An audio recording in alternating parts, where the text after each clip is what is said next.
Ambassadors, which is a program that Microsoft has, which is for students who are community leaders. So if you are a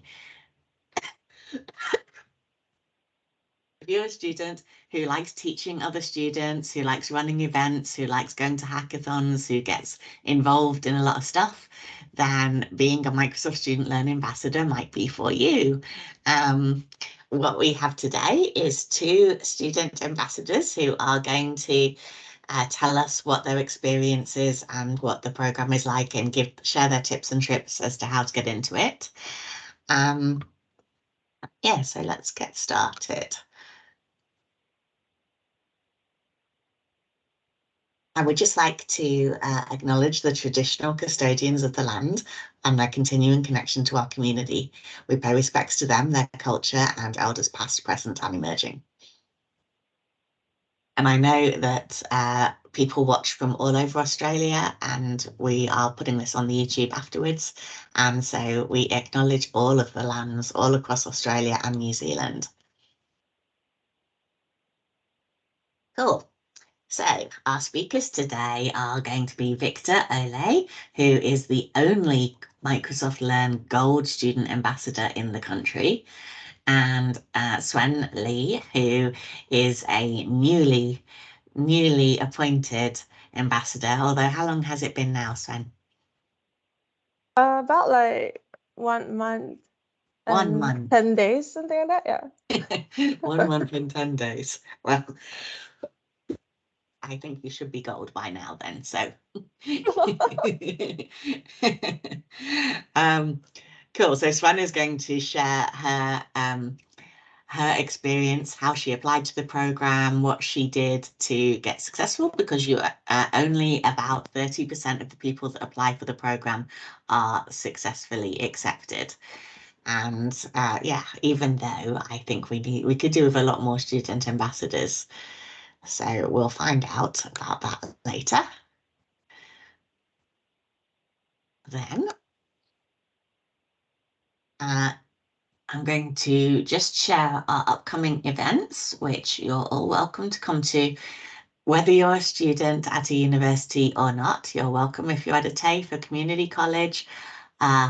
If you are newly working in industry and you still need that help and career advice, if you are near one of the sites where we're having an in-person event, you're welcome to register.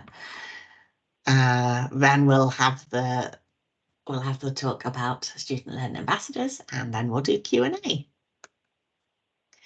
So I do want to remind everyone about the changes in accessing exam vouchers. So hi, Elizabeth. Hello. Yay. So previously for the exam vouchers, we were giving them out when you completed your learning path for fundamentals, but now, as I have mentioned previously, you can get all of your fundamentals exam vouchers through the Student Hub if you are a student. So you just go to that QR code or search Microsoft Learn Student Hub, and you can find the section on certifications, and you'll be able to get your exam vouchers for free via that hub. If you are not a student in a recognised organisation, so maybe you have just recently graduated and you're early in career, you can ask us for the vouchers. If you complete your learning path, you can email with a screenshot of your completed learning path and ask for the voucher. Same if you would like to do more than a fundamentals level exam. So if you've done your AI fundamentals or your data fundamentals and you would like to do your AI engineer or your data scientist associate, for example, you can ask for one of those vouchers as well. If you have completed your learning path, you just have to show that you've completed your learning path and we will help you. Hey, Hard, good to see you. Hi, Michelle. Good to see you too. Cool. So next, upcoming events. So on Tuesday, we have in-person meetups in both Perth and Adelaide. So if you are in Perth or in Adelaide, do register for those events. You can find the details on emails that have been sent out, on the Facebook page, on the LinkedIn page, and probably I'll post all of them on my page. I have posted the Adelaide one on LinkedIn just this morning. I'll post the Perth one a little bit later. Swen is speaking at that one as well. We're doing lightning talks at the Perth one. And this is a really great way to build confidence and practice your public speaking skills. What lightning talks are is a really fun format. It is 20 slides, 15 seconds per slide, and the slides auto advance every 15 seconds. So you generally, I recommend you just put a picture on each slide that reminds you of the part of the story you want to talk to. You have about a sentence and a half that you can say in 15 seconds, maybe 2 sentences if you speak quickly. And it's a really fun way to just do a 5-minute presentation and tell a story or share some technical learning or whatever it is you want to do. And by the time you get to the end, you will be breathless and laughing. So anyone coming to those events, if you would like to do one of those, you can reach out to me in advance. I haven't filled all the slots yet. If you are too scared to say that in advance, perhaps on the day when you turn up, I have something called presentation roulette, where I will just prepare a couple of slide decks with random pictures in, and you get a chance to just jump up and speak to those slides blind. But I have prizes, so it's a fun thing to come to and a great way for us to finish the year. The others are doing more career orientated meetups, as is traditional. But yeah, you know, I'm a little bit off the rails, so we're letting loose and doing something that I think will be a good practice in Perth. Cool. And then look, that bottom one that says December 9th in-person meetup, that's Sydney.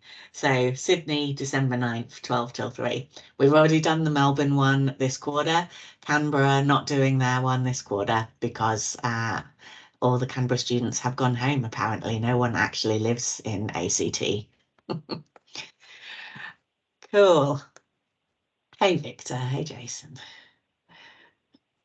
Hi, Michelle. Howdy. Okay. Now, shall I talk to this, Victor, or do you want to talk to the other ones I've made? I can do it, and you can just do the ones that I made for you. Yeah. Yeah, that sounds good. Right, so the Microsoft Learn Student Ambassador Program, you can find the website, which I've put at the bottom there, and it's a really cool program to do if you want to be a leader in your community as a student. And so Swen and Victor are already leaders in their community. It was pretty much a no-brainer, I think, for the two of them to get awarded the ambassadorship. As I said before, only 30% of people that apply get picked, so you have to really make your application good. I would also warn you that I have had people rejected before by the AI because their applications were too similar to applications that had been published on Reddit. So do not copy the words that you put into your application, even though you want to make it good. And if it were me, I would be looking as well for comparison ones to learn from. So I think it's a bit harsh, but you can't argue with an AI. So make sure it's your own words. Swen will give us some better tips and advice because she is more recently appointed to the role when we get to her slide. So that's the website. What it is you'll be a force for good locally and globally. You'll have a chance to teach other students in your community. You will get support in that. And you'll get training, you'll get mentorship, you'll get swag, you'll get lots of things. Actually, I think it says on the next slide what else you get. Oh no, not the next one, but still, we're coming to it. It's a really good way for you to set yourself out apart from your peers. So you in university and, you think it's the pinnacle, you think you will have your degree and that's all you ever wanted or was expected of you. But in fact, if you look around your classroom, you will see that there are hundreds of other students doing the same degree in your university, thousands across the country, tens of thousands across the world. If you want to set yourself apart from other students when you are looking to be hired, you need to have done extra activities to showcase the other talents that you have, not just your learning ability. And being a Microsoft Learn Student Ambassador is a really great way to do that because it enables you to be a community leader. It gives you the backing and the training to do that. And yeah, you'll be beloved of Microsoft. And so therefore, what could be better than that? How it works. Here we go.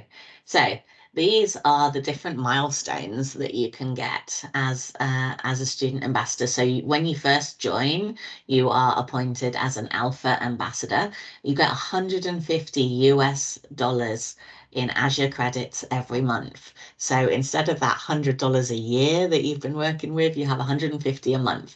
This is nearly as much as I have a month. I have 200 a month from Microsoft. So you are practically a Microsoftie. I actually only use it like a few dollars a month because there's so much free in there anyway. But yes, it's a relief, I think, when you know that you're going to get that top up every month. You get a Visual Studio Enterprise subscription, you get a student ambassador email address, you get an event workshop kit, and you get incentives for event attendees. So there's a lot there already just as an alpha person, which is what Swen is. Then you move up to beta. I think you move up pretty much as soon as you have your first certification, right? So you only need one certification, and a lot of you have already done your AI fundamentals or Azure fundamentals. And then, yeah, then you would move to beta, which is cool because then you're getting swag and more benefits, more mentorship, more support. And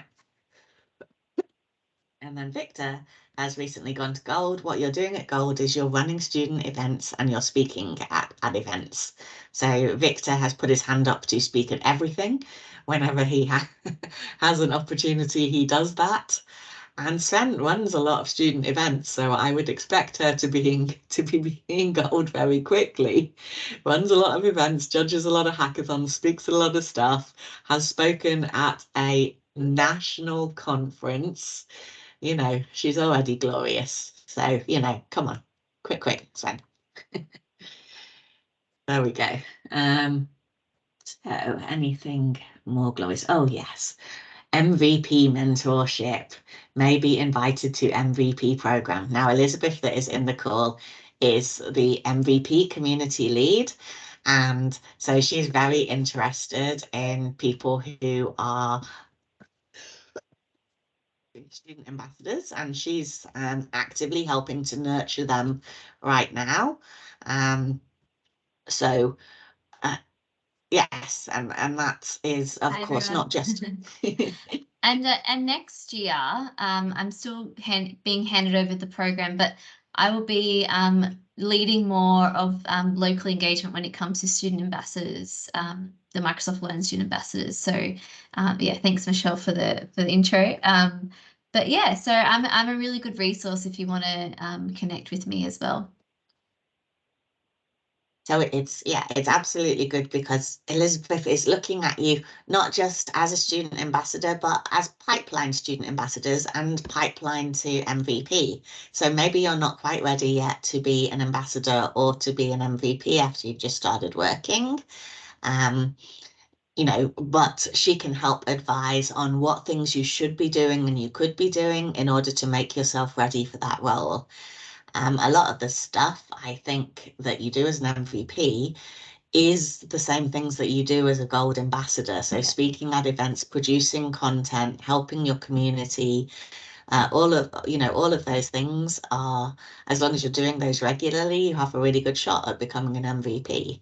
So that's what we hope for, that you will all become ambassadors, move to Gold, keep doing gold things and become MVPs in your first year or so of work, because you're already exhibiting all of those behaviours and are community leaders.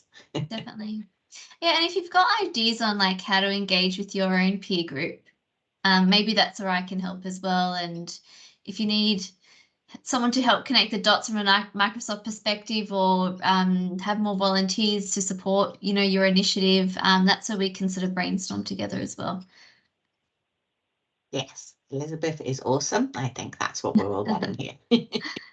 She's going to hang with us as much as she can. So, you know, I've put her on the invites for these calls. So Yeah. hopefully she will join us Yeah. always. Definitely, yes. Thank you. And I'm still learning more about, you know, our students programs as well. So I know MVPs very well. So here I'm still learning, but yeah, next year I hope to really you know, ramp it up a bit and sort of drive more initiatives as well.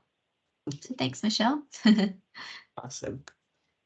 So this is another shot from the page. This is just they are ambassadors very heavily either join or help run Imagine Cup. So at your universities, you know, often they will help run like a local student event around Imagine Cup. Imagine Cup is where you would pitch and build something that you want to change the world, and it would be well, ideally build it on Azure, but you could build on Power Platform, build on 365, build on any of our technologies. Well, actually, yeah, if you're building an app, it doesn't need to be explicitly our technologies. You can build stuff in, you know, in a web front end, but then, you know, host it on Azure or in GitHub. But anyway, it's a great competition. And prior to the pandemic, winning teams, finalist teams would all be flown to America to compete in that competition. And it's super, super glorious. The winners, and indeed, I suppose many of the finalist teams, would be helped to bring their app to production. So, you know, you can really be founding your first startup out of an entry into Imagine Cup. So this is a great thing to be involved in, and student ambassadors help lead the fray into that, I guess.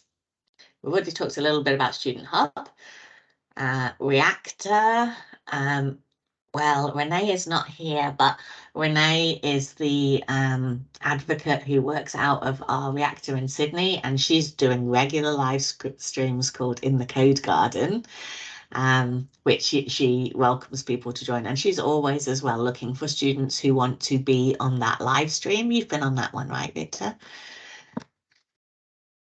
Yes, I have. And one of my best experiences actually as part of the program. Yeah, and Renee just came on this call and said, you know, does anyone want to be on my live stream?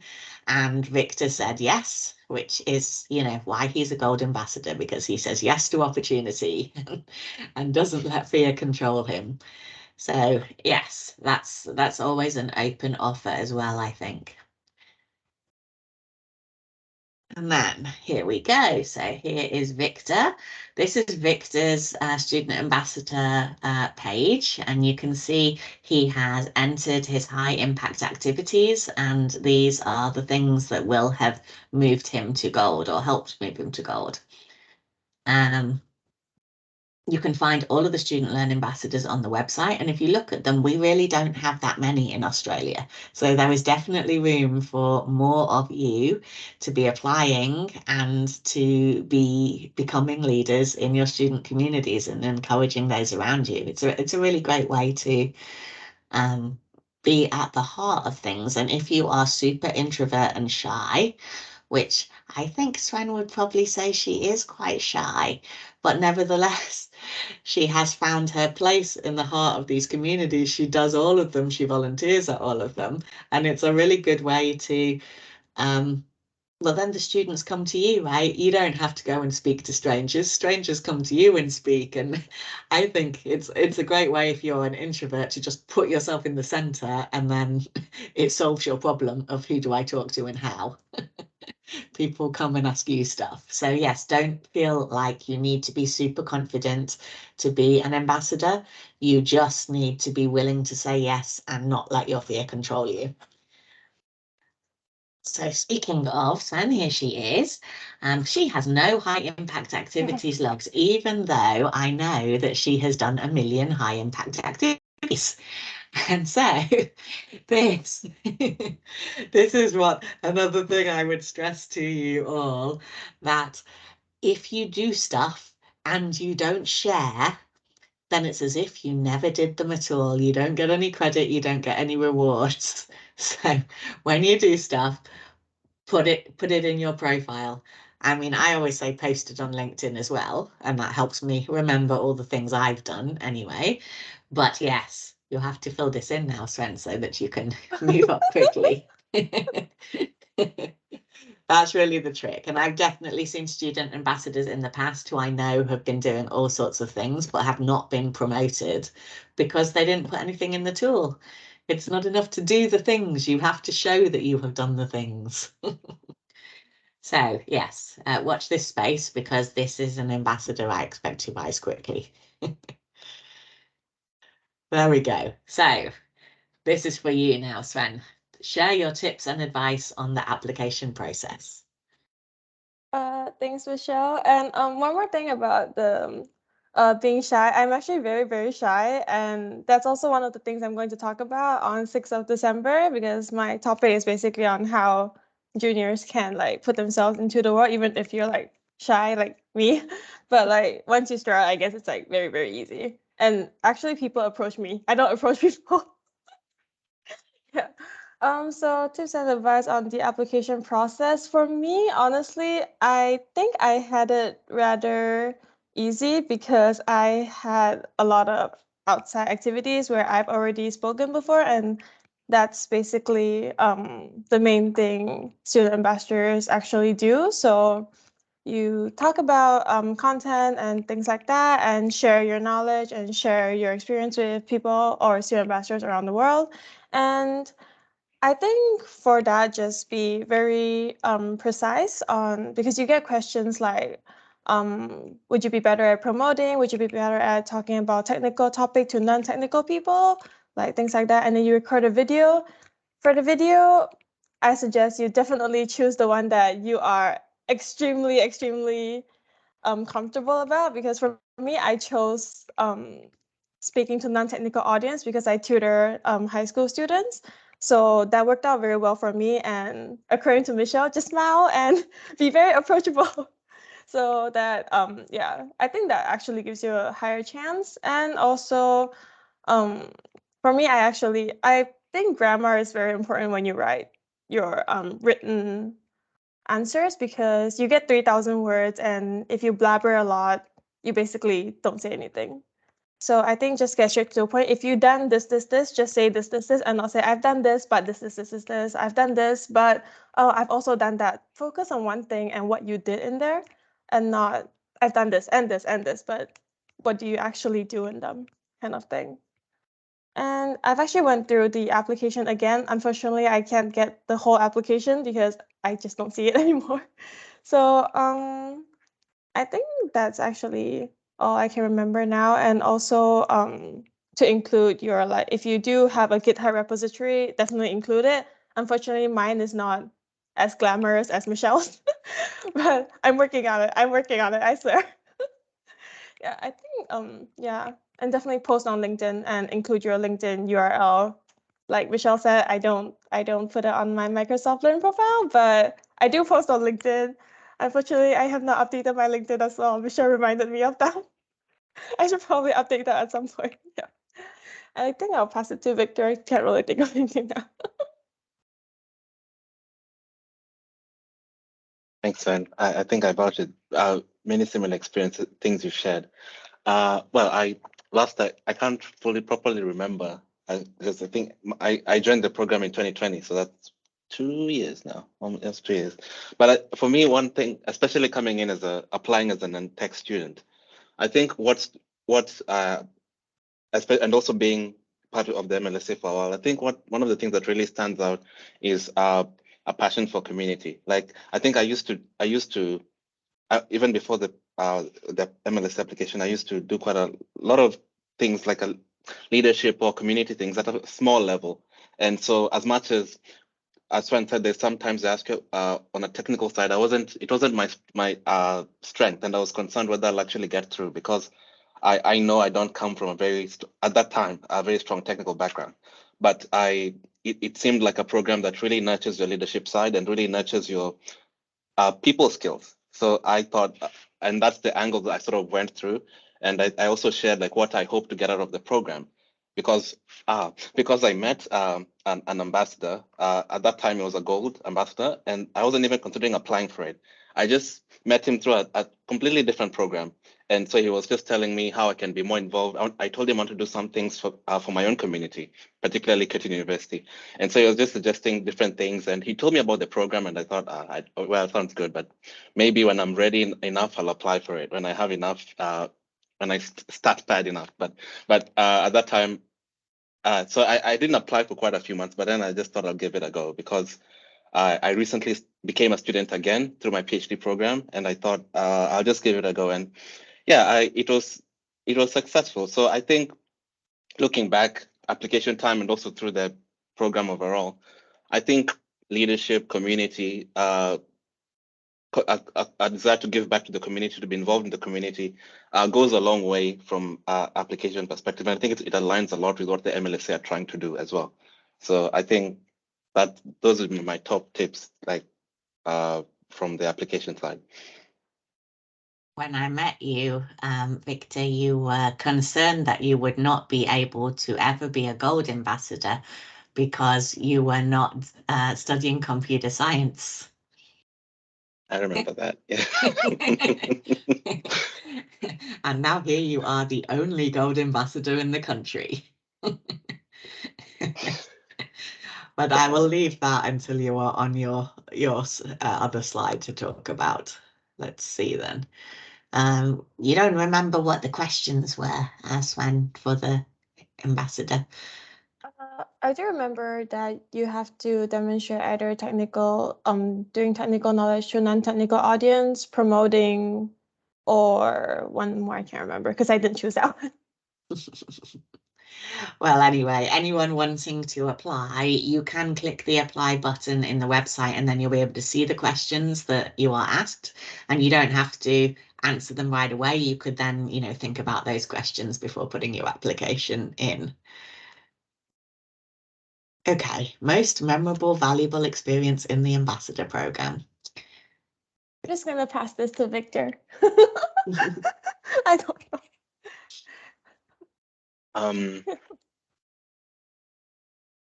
I think this my most memorable, valuable experience, I think, has been working with Renee, Cloud Advocate, and that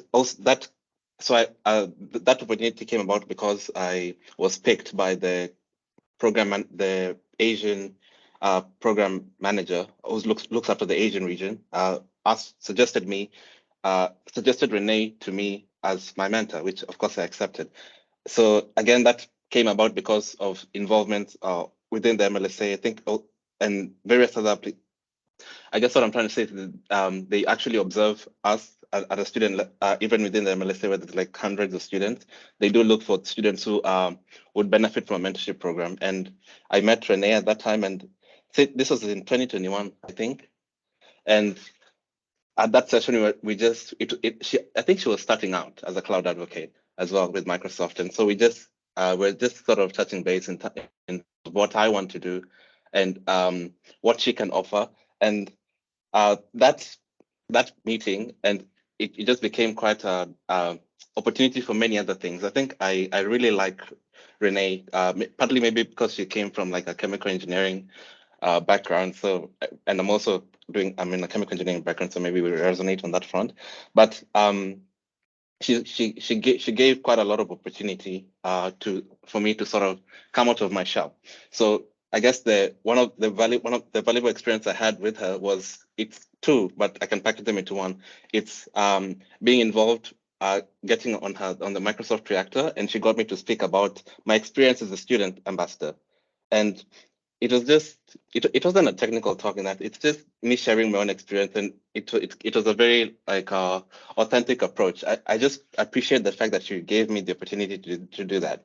Yes, I did put my hand up, but I think this, it's not common to have these opportunities as students. I feel that's one thing I kind of don't want to take for granted. Like the things that Microsoft offer as students at a student level, some of these things that people may get to experience when they're much higher than at a student level. So I really appreciate that Renee would give these opportunities. And I really enjoyed that quite a lot because I learned about myself, like being able, I like watching this interview kind of sessions, and I just felt like I was in one where I just get to talk about what I really love, my prospects for the future, and get to interact with Renee. The other bit, still with the Renee, was hosting the student summit. So the student summit, which was a couple of months ago, was just a way. One of the purposes of the student summit is to help prepare, like just showcase what opportunities are available for students learning, but also things like Michelle mentioned, the Imagine Cup, which is what Renee and I were sort of trying to promote. And again, she gave me the opportunity to be a co-host with her for the student summit, and not something I usually do. Like it requires someone to be a bit more spontaneous. I feel I'm quite a rigid person. I don't know how to go off script, but I that was one of my really best experiences from this side, because it's just so natural, spontaneous. A lot of banter, and it's not. Yeah, so I think it helps me. I feel like I enjoy it. Those are memorable experiences because it helps me cultivate spontaneity, people skills, and I think that's one of the, if anything, that's one of the things I get a lot from the ambassador program. Yes, there's the technical part, which you'll always keep on learning and improving upon, but the people dynamic, people chemistry, I think is really, really important for me. That's what I value a lot. Even I guess in general, the human connection. At the ambassador program, like we rarely get to see each other. It's a global community. A lot of things happens on chat, so sometimes it's hard to get that human connection part of things. So being able to conscious of that, even in a chat environment, and well, even with this communication with Renee that way, I feel like that's a lot of value I get from that. And so I'd say that these kind of experiences have been what I really enjoy. I've enjoyed as a Microsoft Learning Ambassador, and I think they've helped me quite a lot in growing in character and just being a better people person, I'd say. So yeah. I think it's impossible to see you now and think you are not a people person. That was so beautiful, Victor. Then, are there any, have you had a chance to do any of the workshops or any of the meetings? Is there anything that you can remember that you have done yet, or is it still too early? It's still too early. I just had a talk with my mentor, like the mentor appointed to me, like last week.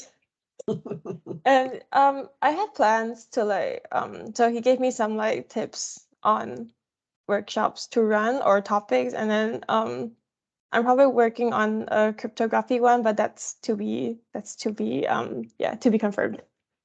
Oh, okay, cool. Well, you don't have to run, I mean, you can run them at ECU. Obviously, you have a lot of support there, but also if you want to run something at Microsoft, I can help you there as well. Sometimes it's more, you might attract more students if you're bringing them to the Microsoft office. So up to you, Cool. Okay, that's that one. Next one. Oh, here we go. What if I'm not studying a computer science degree? I mean, I am, so Victor, you can go first. I guess that was one of my concerns as well from when applying and also throughout the program, because I think as I've mentioned earlier, I'm doing a chemical engineering postgraduate degree, and so I was concerned what value will I get from the program, but I can say like the MLSA program is really for everyone. It's not just for tech students, and that's something which Pablo, the director of the program, would drive to in every town hall meeting we took part in. The greater goal is sort of leadership, to be a champion of your community. And so that's I guess that's where my mindset sort of changed throughout the program. And I guess the other aspect is I've also learned to find value in the tech side, which then helps me for what I do. So one of the benefits I've found is, for example, I may not use tech skills to the extent that like maybe a computer science students may use it. But for me, something simple as using VS Code better actually helps a lot my own workflow, because for the work I do, sometimes I use Linux environments, and VS Code is just very good at managing that. And most people who are more experienced in my field don't use that. They use relatively older software. And so I find that as much as they know, they know more than me. When I ask them a question, then they see my setup, they're like, well, that's actually far better than what I use. And so it's small things like that, being able to stay in this community and not think, okay, I'm not a tech student, so maybe I'll not so much focus on the tech side. I guess it's also in the name MLSA, there's a learn part. And so there's a part of where open to learn new things. And the best way I'm finding to learn is to apply it in your own field. I don't have to change and try to be a tech student, or it's quite ubiquitous. It can fit into what I do. The challenge for me is to be able to see how it fits in. But at the same time, a greater focus is at being a champion in your community, learning what you need to do to be able to bring up your community, not just tech students, because the community composes of various students. There's the tech, there's the non-tech. How can we help them both? So I think it's suitable for a non-tech student, and I've come to see that looking back, especially. Very true. I mean, one of the things I like to stress at the careers days, at the in-person events that we have, is that, yeah, I mean, Microsoft employs people in all sorts of different roles, and they come from all sorts of different backgrounds. What's your background, Elizabeth? Where is that mute button? My cultural background? No, I mean, like, what degree did you Oh, do? degree. Or... Oh, yeah. So I have a diploma, advanced diploma in marketing in business event management. And I got that back in 2007. So it's been a while since I've done like formal education, but I guess you sort of grow and you get that experience, and that's kind of how I got this job that I've got. Working with communities is just having that experience with community engagement in my career. Yeah, so this is perfect. My degree was in philosophy, and I have someone in my office who didn't even graduate high school. It is absolutely possible to work in tech, no matter what your background and no matter what it is that you bring. So I think we are always looking for that diversity of thought. And yeah, a computing science degree is fantastic, but we can't employ all the people with computing science degrees. We want a mix within our workplaces in order to bring that creativity and innovation in the thought process. So yeah. I think cool. Also what I've realized throughout my time as well is like everyone uses technology in different ways. So as a marketer, I used it in one certain way, and now moving on into Microsoft and seeing all the different products that we have and services, and working with all the MVPs that specialize in different technical areas or technical products. It kind of overlaps. It's all overlapping. So it doesn't matter what area you specialize per se, you're going to be using some sort of technology in some way to help you with your day-to-day. Yeah, well, one of the things that Victor's taught for us, it was using machine learning, AI kind of stuff, but on his own field of expertise. So, how you apply the tools that we have, but in different areas of business and to different fields is, yeah, I mean, who's not using technology these days, right? Very few fields. Cool. What else do I have? gateway for your career. How is MSLA helping you for the future? For me, honestly, I can't see how it's not helping because I am leaning towards the pathway to work to become a lecturer. Very few people know that. So being a Microsoft Student Ambassador, you get to like engage with all these technical, non-technical audience, and that's actually really helpful for me because as a lecturer, you would want to like be able to communicate with students who have knowledge, have very little knowledge, or have a lot of knowledge on the field, like on computer science, because that's what I'm studying. I'm studying cybersecurity. So, yeah, I think for Microsoft Student Ambassador, I think I really like it mainly because my first workshop was literally with Michelle because I actually feel really lucky that my first workshop actually was with Michelle, and then it just opened so many doors. And then it was after that was like DED Perth and then Microsoft Student Ambassador, and it's just great. It's really, really helping me. And even at ECU, like my university, I know that I have made an impact because a lot of people know what I've done, and because of what I've done, they went to Michelle Ellis, which is our program outreach coordinator, to say that they want to do this as well. So I think what I really want is to like actually make an impact to students or first year students. Like I think I had it really, really well, and I hope that others can have it as well or even better. Excellent. Victor? I'd actually first like to say, I think I can vouch for Swen. Okay, she says she's shy. Okay, but I'm the one. I actually approached her for something in particular, and I must say, I really enjoy interacting with her. I feel like I didn't know earlier that she said she wanted to become a lecturer. It was a bit unexpected, but then I can see I can see that part in you, like that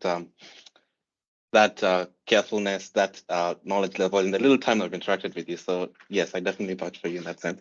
But back to the question. I think, I guess that's one thing I've noticed as well, and especially as an international student. Sometimes we come from Kenya, come here to study, and our view of the world or view of what we can do can be very small because it's I don't know why it's like that, but it is. And Yeah. so through the MLSA, one of the things I've realized through public, for example, keep on drilling in us, we are the leaders of our community. We are the champions of tomorrow. It's something that sounds very cliche, but you begin to see it's actually lived out in people, in how they do things, in how students can affect so much change in their respective areas. And I begin to see you begin to believe that I can do that myself. And I think that's from a very internal part of it. That's what I find with the MLSA. You come out of it feeling I can do anything actually. What do I want to change? What matters to me? And you have the courage to do it.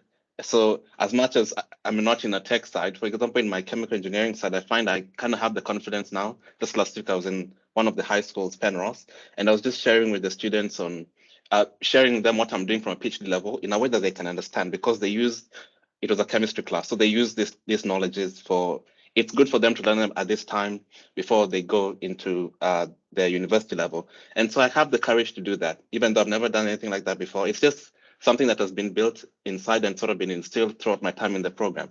There is the internal aspect, but the other aspect is opportunities. There's a lot of opportunity through the MLSA program. And it's a program that I think that will be the next bit. It's a program that grows as well.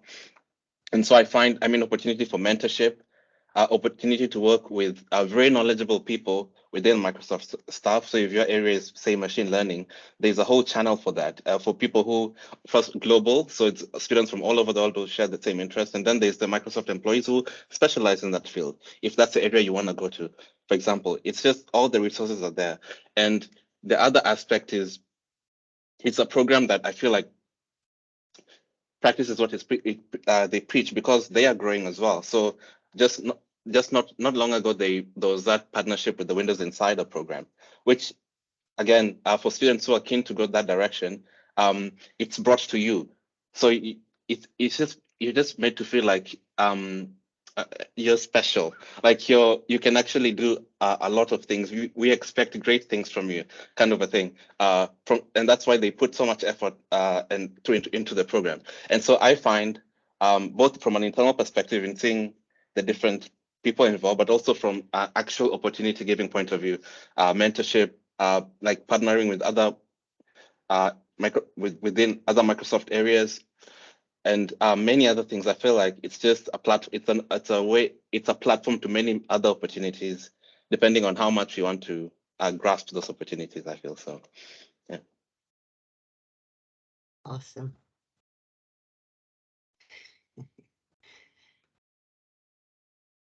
Okay. Is there any other questions that we have? No one has put anything in the chat apart from David's positive comments. We're very approachable. Well, we don't actually have a lot of people online with us today. I was saying I think a lot of the universities have already gone home for holidays. But still, it will go on the YouTube. And I was just thinking as I'm recording this that I'm gonna have to have a lot of editing so that I can cut out lots of snippets of this, because there's so many great sound bites from the things that you've all said there that I think they'd make really great shorts as well as a full thing. I do have a question. And I get this often when people are interested in the MVP program. And I guess it's similar to this community as well. So as gold ambassadors, how do you decide, or when you start, going on this journey of community engagement, how do you decide where you want to put your energy on? Because I think sometimes there's so many opportunities and we might get overwhelmed. We don't know where to start, or sometimes things are a bit of it's like slow momentum. Sometimes communities don't grow quickly all at once, or it's a series of, small actions that, where you can make big impact as well. And sometimes people want that instant gratification as well of results. So how do you decide on like where to focus your energy and what you enjoy to do, or where you like to take where you're going with this? I guess I can go first on that one. I think that's a good question. To be honest, it's something I'm trying to find as well from an introspection side. Yeah. Because Akira, there's quite a lot, and for me, just to maybe share my journey at this point in time, is I think I'm trying to see what relates to. For me, I think it's a bit easy. It's a bit practical, like what relates to my field, for example. What relates to what I'm doing from my knowledge area point of view, and also I guess what gives me the most like gratification, even though it's not from my knowledge point of view. So those are like the guides, but I must say I'm still trying to find that where exactly I want to focus. I do have initial areas. For example, one area is the area of I guess it's a bit specific, but quantum computing, for example. Yeah. That has come through the last 2 years. I've just been thinking about it, and it aligns with what I'm currently doing. And there's a growing community in that as well. So I can see a merger of community and technical expertise in my area. So maybe can be a guiding point, but I'm still sort of discovering, if I can say. Yeah, there's a favorite quote I like. It's like, follow your curiosity, and hopefully then things will feel natural when you pursue that. That's really cool. Simon in the chat says, start with why. Yeah, start with your why.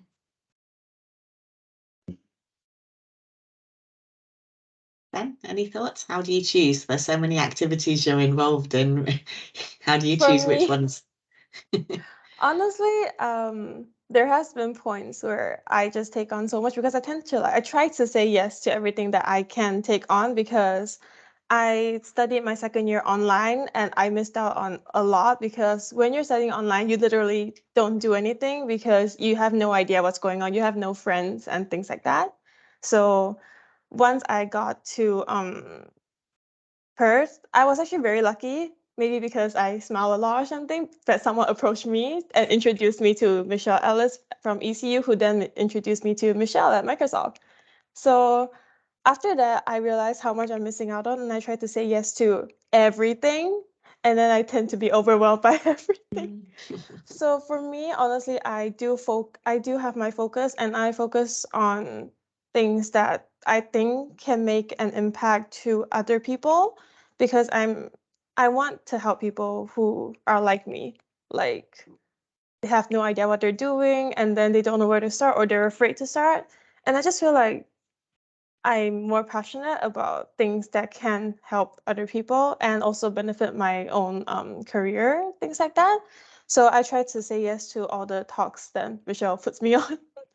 So yeah, I think my focus is on things like that, like workshops and delivering talks, things like that. Yeah, that's definitely one of the things that I do. When I'm trying to choose, I'm looking for things that will both help my community and help me too, because I know sometimes, yeah, people are reluctant to do things that they think are just all about them, and they think it's going to make them look big-headed or, arrogant or whatever. But so it helps me to justify stuff, and I'm like, well, it's not just for me, it's also for my community. And then, and then you're kind of like ticking two boxes as well, because you are helping yourself rise, but your community rises with you. So that makes it easy. Cool. That's great. Thank you. Thanks for sharing. Yeah, any other questions from anyone? David, don't you have questions? You always have something to say. He has all his comments, but no questions there today. David is going to be doing one of the lightning talks as well on Tuesday night. Actually, I didn't ask you, Victor. Did you want to do a lightning talk as well? Lightning talk. Yes. 20 slides, 15 seconds per slide, auto advancing. The talk is only 5 minutes in full, and you can do it on whatever you want. I will give you the template deck. Sounds good. I'd be happy to do it. That sounds like a good challenge. Yeah, sounds Good luck. fun. It's a lot of fun. It's a lot of fun.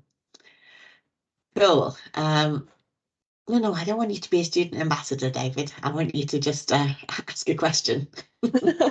David, are you still doing things in the community? Because maybe there's an MVP opportunity on the horizon if you want to connect with me.